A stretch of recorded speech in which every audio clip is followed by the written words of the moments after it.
Hello guys, welcome to the drama world. अगर आपने मेरे चैनल को अब तक सब्सक्राइब नहीं किया है तो जल्दी से जाके सब्सक्राइब कर लीजिए ताकि मैं आप लोगों के लिए ऐसे ही ड्रामास लाती रहूं।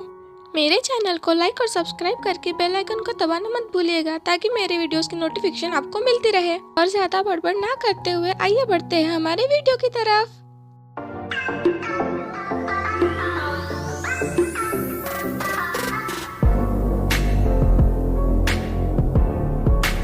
एपिसोड 13 की शुरुआत में हम देखते हैं कि सब लोग बुद्धा टेम्पल की ओर जा रहे होते हैं और फिर हम देखते हैं कि टाइप के पेरेंट्स के हाथ में कुछ पारंपरिक चीजें होती है और फिर टाइप की मॉम थान को अपने पास में बुलाती है और फिर टाइप के डैड थान को वो चीज देते हैं और फिर टाइप की मॉम उस चीज को पकड़ने का मतलब थान को समझाते हुए कहती है कि ये चीज ज्यादातर मॉम के पार्टनर को या फिर ब्रदर को पकड़ने के लिए दी जाती है, तो इसीलिए ये चीज इन्होंने तुमको पकड़ने के लिए दी है। तुम ऐसा समझ लो कि इन्होंने तुमको एक्सेप्ट कर लिया टाइप के पार्टनर के रूप में। और फिर टाइप को ढोल बाजे के साथ में पूरे पारंपरिक तरीके से उसको लेके जाया जाता है और ये सब नजारा बिल्कुल वैसा ही था जैसे कि इंडिया में जब किसी की बारात जाती है ना, बिल्कुल वैसा ही। और फिर टाइप सबकी तरफ में कुछ फेंकने लगता है और सब लोग उसको उठाने लगते हैं और मुझे नहीं पता कि उसको क्या बोलते हैं, लेकिन आप ऐसा समझ लीजिए कि वो एक ब्लेसिंग है।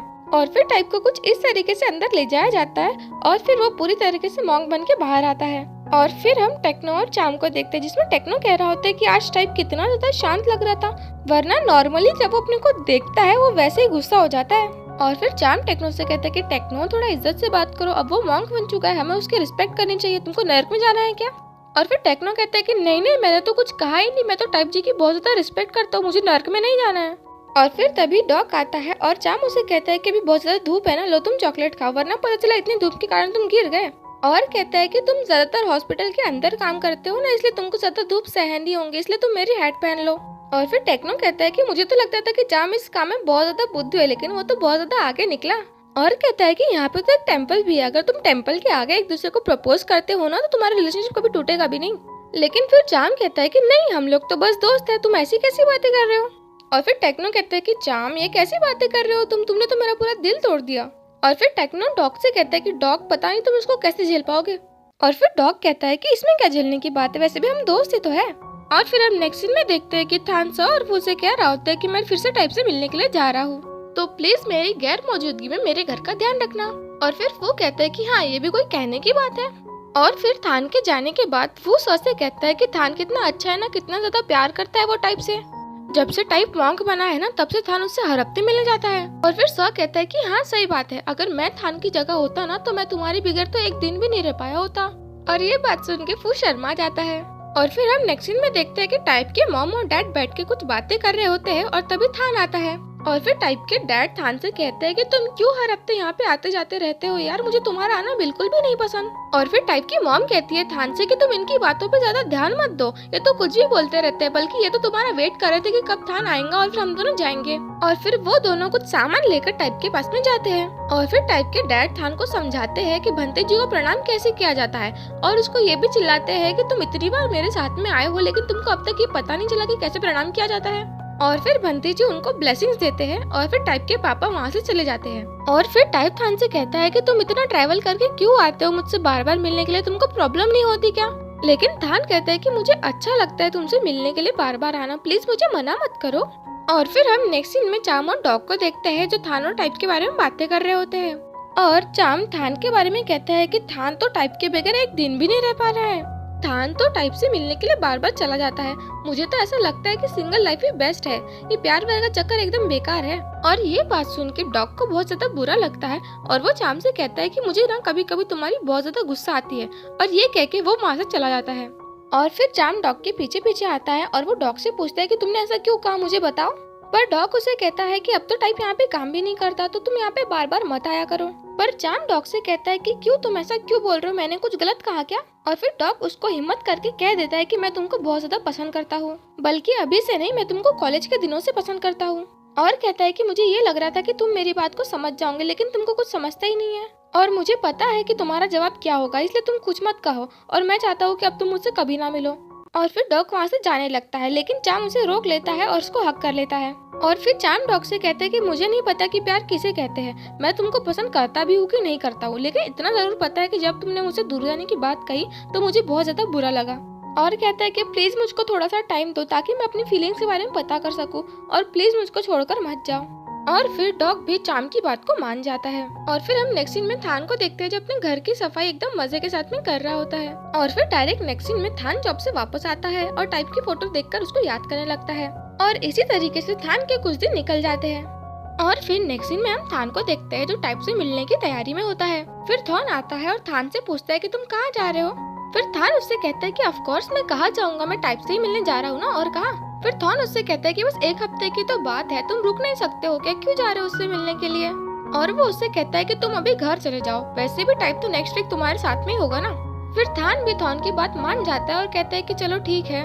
और फिर हम नेक्स्ट सीन में थान को देखते हैं जो अपने घर पे वापस आता है और वो बहुत ज्यादा उदास होता है, लेकिन जैसे ही उसकी नजर टाइप की तरफ पड़ती है वो उसको डायरेक्ट जाके हक कर लेता है। और फिर थान टाइप से कहता है कि टाइप तुम मेरे पास में सच में वापस आ गए, ये सच में तुम ही हो ना, मुझे यकीन नहीं हो रहा है। और कहता है कि टाइप मैं तुमको बहुत ज्यादा याद कर रहा था, अच्छा वो तुम मेरे पास में वापस आ गए, तुमको बता नहीं सकता कि मुझे कितनी ज्यादा खुशी हो रही है तुमको देख के। और फिर नेक्स्ट सीन में हम देखते हैं कि टाइप एकदम बिस्तर के अंदर घुस के लेटा हुआ होता है। और फिर थान आता है और उसे कहता है कि तुम ऐसे क्यों लेटे हुए हो। और फिर टाइप थान से एकदम अजीब अजीब तरीके के क्वेश्चन पूछने लगता है, जैसे कि ये टीवी यहाँ पे क्या कर रही है, मेरी घड़ी नहीं दिख रही है, या फिर ये लैंप यहाँ पे क्या कर रहा है। और फिर थान टाइप से कहता है कि टाइप तुम ऐसे फालतू के क्वेश्चन क्यों पूछ रहे हो, सब नॉर्मली तो है। और कहता है कि तुम सच सच बताओ कि असल में बात क्या है। फिर टाइप कहता है कि थान अगर मैं तुमको सच बताऊं ना तो मुझे बहुत ज्यादा एम्बैरेस फील हो रहा है, मुझे समझ में नहीं आ रहा कि मैं एक्चुअली में रिएक्ट कैसे क्या करूं। इतने दिनों बाद में मैं तुम्हारे पास में आया हूँ, लेकिन फिर भी मुझे बहुत ज्यादा अजीब फील हो रहा है। फिर थान टाइप से कहता है कि टाइप कोई बात नहीं, होता है, तुम अगर इतने दिनों बाद मुझसे मिलोगे तो ऐसा ही लगेगा ना। और फिर कुछ देर बाद में टाइप थान के पास आता है और उसे कहता है कि थान मैंने मेरे पेरेंट्स को बता दिया कि मुझे तुम्हारे साथ में बैंकॉक में ही रहना है, क्योंकि मैं थान के बगैर नहीं रह सकता। और मेरी मॉम ने कहा कि ठीक है बेटा, अगर तुमको उसके साथ में बैंकॉक में रहना है तो तुम उसके साथ में रह सकते हो, तुम हमेशा अपने दिल की सुनना और अपने दिल की ही करना। और वो कहता है कि चलो थान, अपन अभी हमेशा साथ में रहने की कसम खाते हैं। और फिर थान कहता है कि क्या तुम।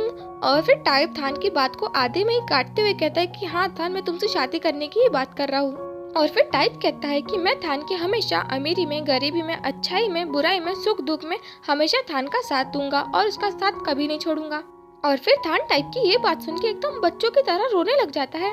और फिर वो रोते रोते ही कसम खाता है कि मैं टाइप की हर अच्छाई में, बुराई में, सुख दुख में, अमीरी में, गरीबी में टाइप का साथ कभी नहीं छोड़ूंगा और हमेशा उसके साथ ही रहूंगा।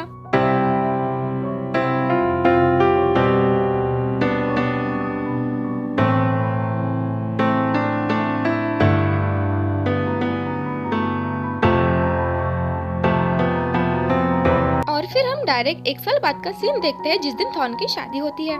और फिर हम थॉन को देखते हैं जो अपनी शादी के लिए बहुत ज्यादा नर्वस होता है और उसके पेरेंट्स उसको समझाते हैं कि तुम हमेशा एक बात याद रखना, चाहे तुम लोग का कितना भी झगड़ा हो, लेकिन तुम्हारा फैसला था कि तुम एम से शादी करो, तो उसको कभी भी छोड़ने के बारे में सोचना मत। तो अब ये तुम्हारी जिम्मेदारी है कि तुम हमेशा एम को खुश रखो और उस पर कोई भी प्रॉब्लम आने ना दो। और फिर थॉन कहता है कि हाँ पापा, मैं आपकी बात अच्छी तरीके से याद रखूंगा और मैं पूरी कोशिश करूंगा कि जो फ्यूचर में मेरी फैमिली होगी ना, वो भी अपनी फैमिली से खुश रहेगी। और फिर पेरेंट्स के जाने के बाद में थान आता है और थॉन से कहता है कि अगर तुम मुझसे बड़े नहीं होते ना तो तुमसे पहले तो मैं ही शादी कर लिया होता। फिर थॉन कहता है कि हाँ, अगर ऐसा होता ना तो तुमको पता चलता कि अब मुझे कैसा फील हो रहा है। और फिर थान कहते हैं कि तुमको बहुत ज्यादा नर्वस फील हो रहा है ना, कोई बात नहीं, टेंशन मत लो, सब नॉर्मल हो जाएगा, ठीक हो जाएगा। और फिर हम देखते हैं कि थान टाइप के पास में आता है और टाइप से कहता है कि मुझे जलन हो रही है, मेरा भाई मुझसे पहले शादी कर रहा है। और फिर टाइप कहता है कि तुम्हारे भाई ने तो तुमसे पहले प्रपोज किया ना, तो फिर उसकी शादी भी तो पहले ही होनी चाहिए। लेकिन फिर थान कहता है लेकिन अपन तो कितने सालों से साथ में है ना, फिर भी। और फिर टाइप कहते हैं कि अच्छा ठीक है, वो सब छोड़ो, लेकिन मैं तुमको बता दे रहा हूँ कि अपनी शादी ऐसे धूमधाम से नहीं होंगी। और फिर ये बात सुन के थान उदास हो जाता है। फिर टाइप कहता है कि अच्छा ठीक है, वैसे भी अब मैंने शादी के लिए हाँ कर ही दी है, तो अब कोई मतलब नहीं किसी भी चीज के लिए हाँ या ना बोल के। फिर थान कहता है कि तुम तो बहुत जल्दी मेरी बात मान जाते हो आजकल। और फिर कुछ देर बाद ब्राइड आती है और फिर थॉन और एम की शादी हो जाती है। और फिर एक तरफ थॉन और एम एक दूसरे को किस करते हैं और वही दूसरी तरफ थान और टाइप भी वही करते हैं। और फिर हम बैकग्राउंड में टाइप की आवाज सुनते हैं जिसमें वो कह रहा होता है कि यही थी मेरी बेइंतहा नफरत से लेकर बेइंतहा प्यार की कहानी। और ये कहानी यहीं पे खत्म होती है, लेकिन इस कहानी का एक स्पेशल एपिसोड भी है जिसमें थान और टाइप की शादी होती है। और अगर किसी को वो स्पेशल एपिसोड देखना है तो आप मुझे कमेंट सेक्शन में बता सकते हो, या फिर आप लोग चाहते हो कि मैं इस कहानी को यहीं पे दी एंड कर दूं, ये भी आप मुझे कमेंट सेक्शन में बता सकते हो।